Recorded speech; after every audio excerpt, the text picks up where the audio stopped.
Peace, peace, peace, peace, peace, peace. It's me, Furious Black, once again. I got into heated conversation with a brother yesterday about, how do we know our information is true? And that he believed there's no way to know if someone is telling the truth or not.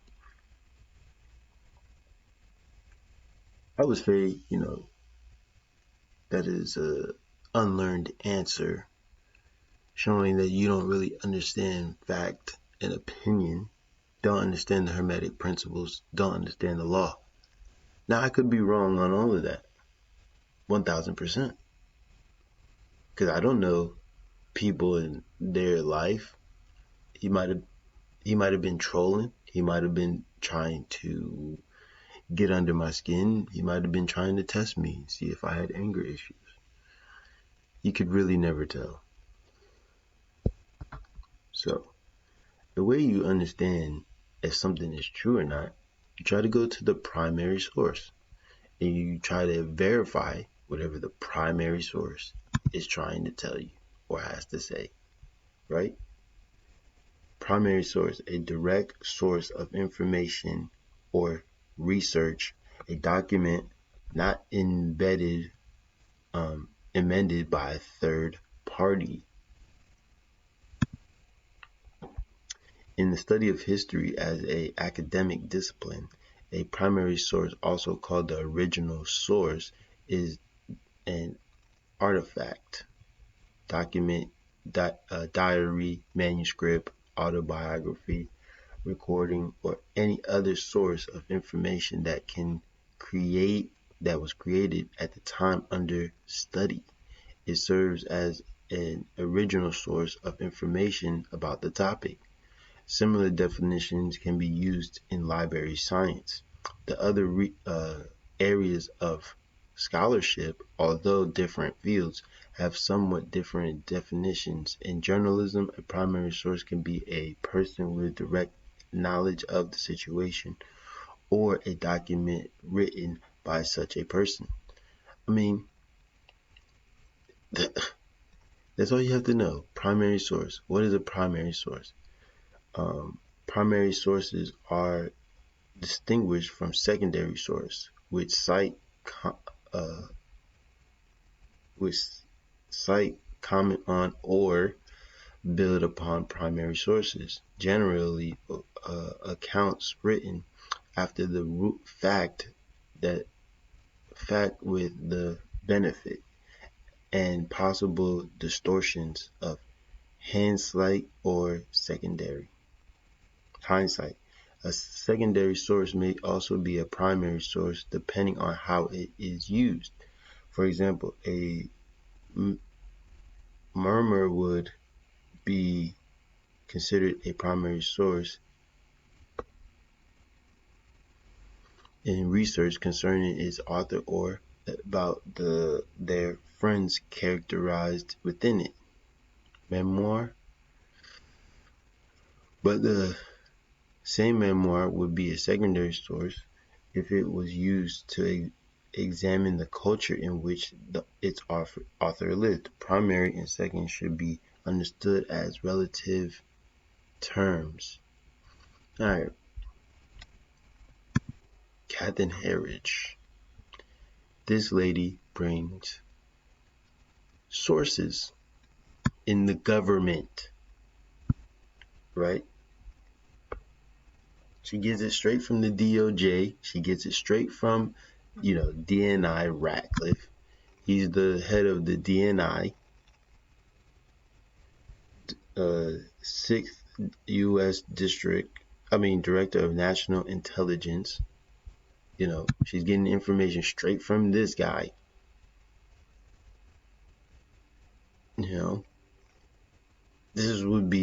She wouldn't be a primary source. She would be a secondary source because she's giving you the primary source's information. Okay, in case you forgot, which cite, comments on, or build upon primary source. So DNI Ratcliffe's letter to Lindsey Graham from Mark Warner is very disturbing to me that 35 days before the election, the director of national security, national intelligence would release unverified Russian rumored intelligence from Ron Wyden. DNI is abusing his position exactly as I feared he would. The abuse is accelerating as we near the election from DNI Ratcliffe. This is not Russian disinformation, plus has been asserted as such by the intel community. I'll be briefing Congress on the sensitive source method in coming days.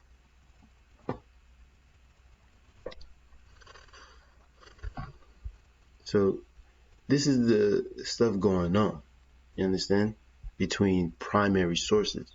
What is she talking about? Let's go down.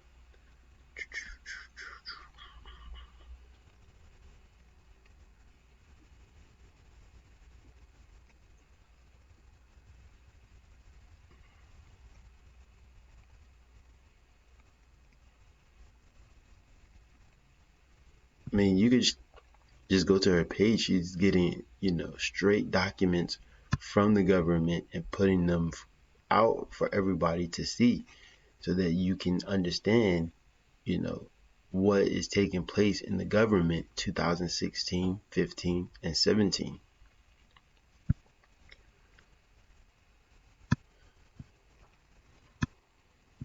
She went a lot into the Flynn case because Flynn's case was like 6 hours yesterday on the same day Trump is debating. I want to say, but Joe Biden.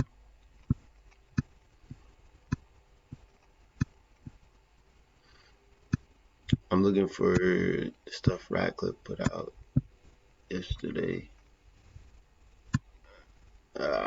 Let's just click on his thing.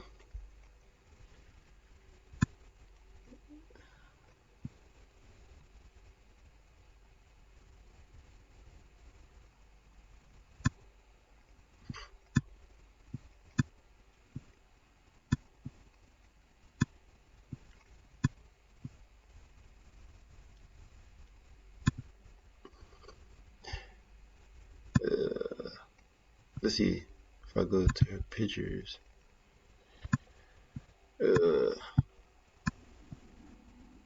Oh man, my stomach is bugged out.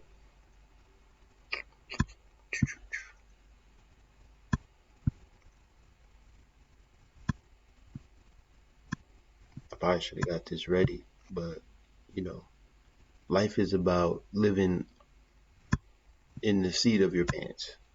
Just let it fly. You know what I mean?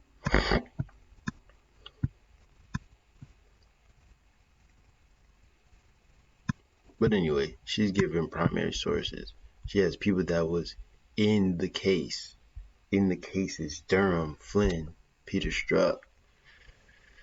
This is how you know these people are doing, the stuff that they're doing.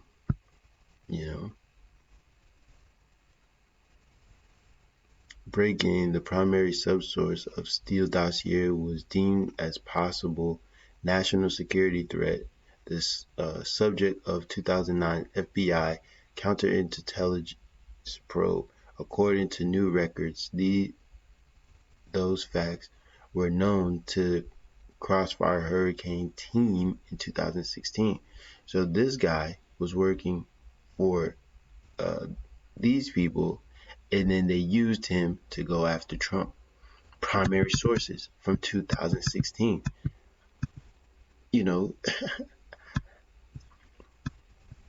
Burisma, new letter obtained. CBS News from Jim Jordan asked FBI Director Ray whether Bureau is investigating allegations against Hunter Biden in the Senate. So, primary source. She's secondary. These are primaries. These are primaries.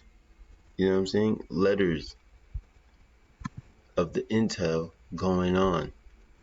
So people are like, oh, you can't use YouTube. But if the person on YouTube is being a secondary source and going and getting the primary sources and reading it to you and showing it to you, how is that a lie? How is that fake? How is that fairy tale? Right? It's the games that we play. We think people are ignorant of our devices, but I'm very well astute of how motherfuckers be playing. Right? And I do this all the time, man. I go over this all the time. Hermetic principles. It's on you to figure it out after you know what the truth is and what isn't, and then figure out what plane of existence does this vibrate on. What does this correlate to when it comes to the Hermetic principles or the laws of God, the Ten Commandments?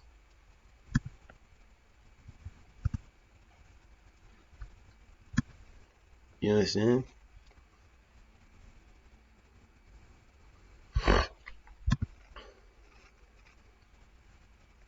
These things is not rocket science. People, they want to get into, you're not putting out real information, you're using YouTube. But if I understand primary, secondary, tertiary sources and how that works, I can use whatever tool I want to get to the information that is required. Right or wrong?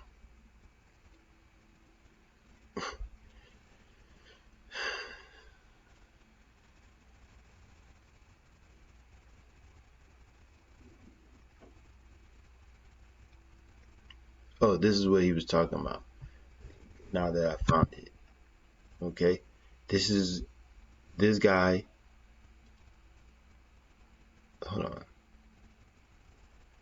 It is very disturbing to me that 35 days before an election, the Director of National Intelligence would release unverified Russian stuff. So this is what he's talking about. Now Lindsey Graham tells CBS News that he is working to declassify notes cited in Ratcliffe's letter to the fullest extent possible. He questions whether the 2016 investigation referral to FBI about the alleged efforts by the Clinton campaign to distract from the FBI email probe was ran to the ground to determine credibility with some tension increasingly. Resources and allegations against the Trump team. Separately, CBS is told the notes were turned up by U.S. Attorney Durham, opened a new track into his probe. So look, primary source of the information. You understand? U.S. presidential candidate Hillary Clinton approved of plan concerning U.S. presidential candidate Donald Trump, Russia and Russian hackers hampering U.S. election as means to distracting the public from her use of a private email server. This was dated this time in the late July 2016. So these are information. Well, these people would be secondary sources. She would be a tertiary in this one, but she's bringing the secondary's information to the front. So she could be second and first, second and third, but they would be the first. This shit ain't hard.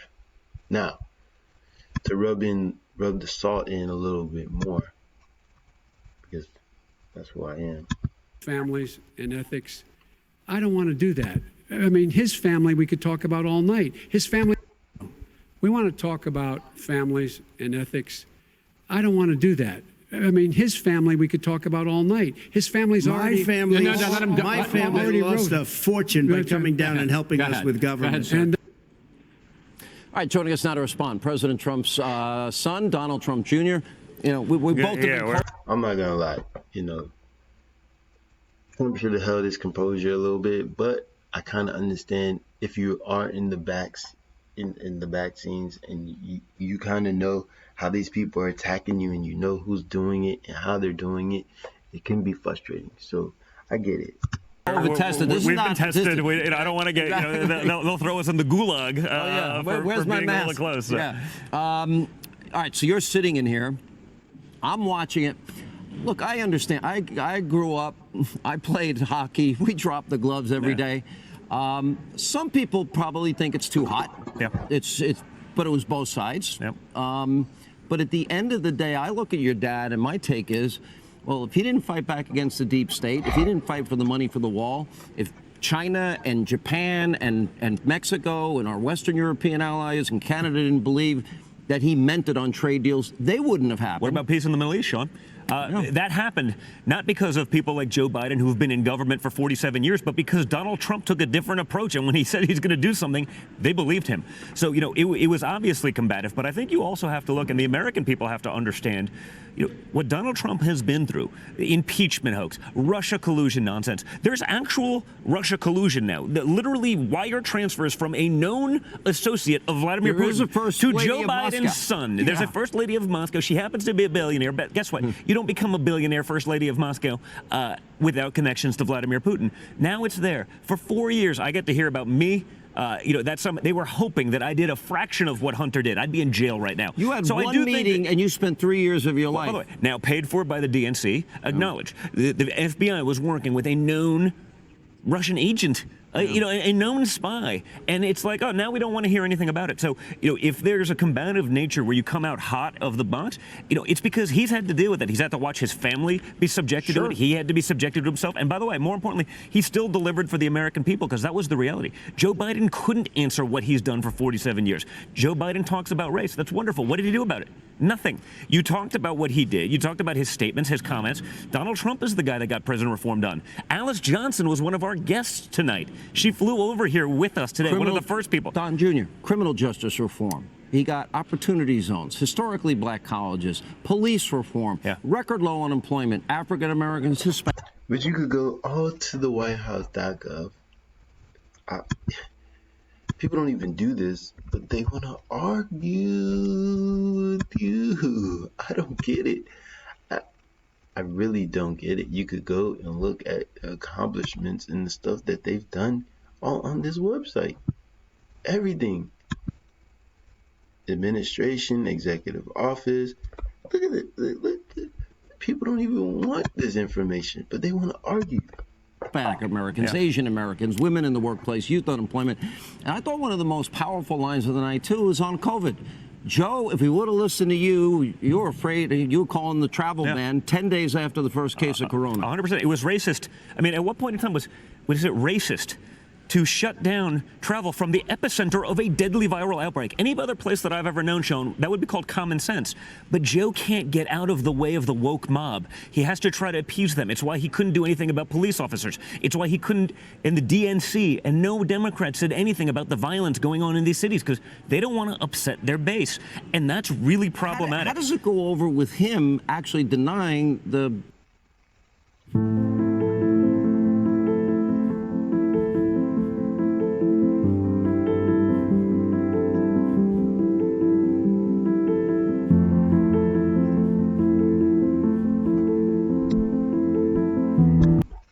the Biden-Bernie, Bolshevik-Bernie manifesto, which he agreed to. Well, beyond that, I mean, they talk about the Green New Deal. You know, they'll say, you know, well, it was $93 trillion, not the $100 trillion that my father had said. I mean, that's the reality. That's how these things will be fact-checked. They'll say, well, Trump wasn't strong enough on white supremacy. I mean, he denounced everything, first of all, right there. More importantly, he literally, for the first American president, made the KKK a domestic hate, terrorist organization last week. Right. So, you know, they will spin that, but they will neglect the facts, and that's the point. If I did what Hunter did, I'd be in jail, but that's not a fact. If our FBI did this to an incoming President Barack Obama or an incoming Joe Biden, it would be the biggest scandal in American political history. When it happens to Trump, that's okay, because we don't like Trump. We don't want someone who's actually going to be effective. We don't want someone who's actually going to take us out of these wars, these endless wars, the things that Joe Biden would push us for. Tax policy that is asinine. Joe Biden made the tax policy. They want to give Donald Trump a hard time for playing by their rules. It's ridiculous. I always said that America knew what they were electing in your dad in 2016. Yeah. That is an iconoclast, somebody that is not part of the swamp, somebody that is there to break down the system. I really don't understand how.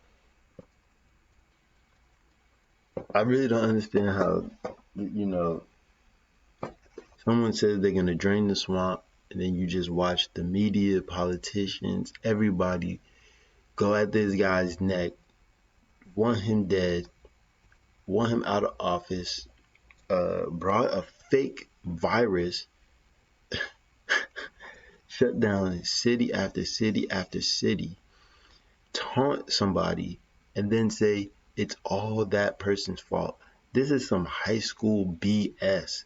And most of you went to college, went to school for so long that it's so ingrained into you to be a high school child and like to bicker and argue about the dumbest shit and not even see the real facts of stuff because you lack critical thinking skills.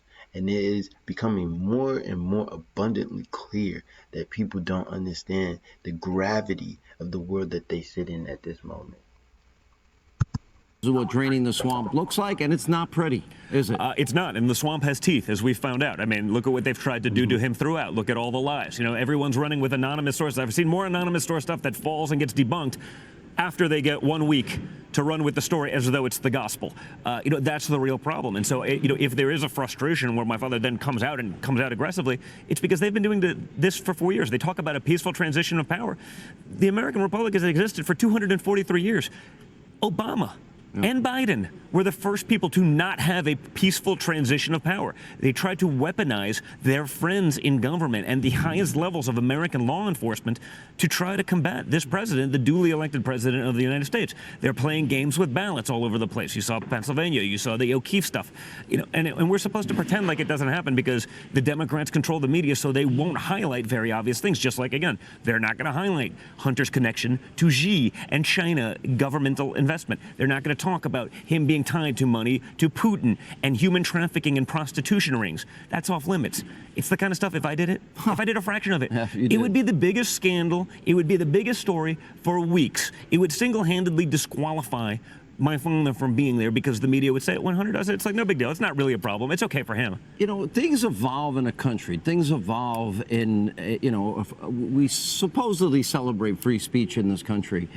Why would I be very interested in put the two candidates on the stage for 2 hours and let them go at it? Let them take it on. I think it'd be great. Listen, we've seen that. We knew that was coming anyway with Chris Wallace. I understand he's a Fox guy, but he's no conservative. He's going to be, and he's no centrist either. That's sort of the nature of this game, and I think that's why my father has to play it that way. He's got to combat that because he's not just fighting conservative ideas versus liberal ideas. I mean, he's taking on a multi-billion-dollar mainstream media complex. Joe Biden can hide in the basement. He doesn't have to get out and do campaign rallies. The media will do that for him. He can sit there for months and do a debate prep because no one's going to ask him a question as to why he's not taking any questions. How do you get away with not answering whether you'll stack the court or not? Because you know what the answer is. He knows what the answer is, so he doesn't want to line out for when he eventually does it. But it's no secret. You think, Amy Coney, she's the reason they're now talking about this. They were talking about this 2 months ago before Ruth Bader Ginsburg passed away. And Donald Trump was right. Ruth Bader Ginsburg said the president is the president for 4 years, not a fraction of that, not 3 years. He's the president for 4 years, so he should fill this court. By Biden, because he's like, well, you have to have an election. Well, we had an election. Correct. He's the president. It's happened 29 times his in logic election years. Well, you're in an election year. It's like, so you mean he's not the president till January or whatever it is? Right. Well, of course he is. So it's an asinine. So anyway, these people play games. There's games everywhere. It's on you to know the difference, man. It's on you. It's not on anybody to tell you the difference. It's not on anybody to show you the way and hold your hand. on the way to figuring out who's telling the truth and who's not. I mean, grown adults shouldn't be relying on other adults to tell them what the truth is. Fuck it, man. Peace.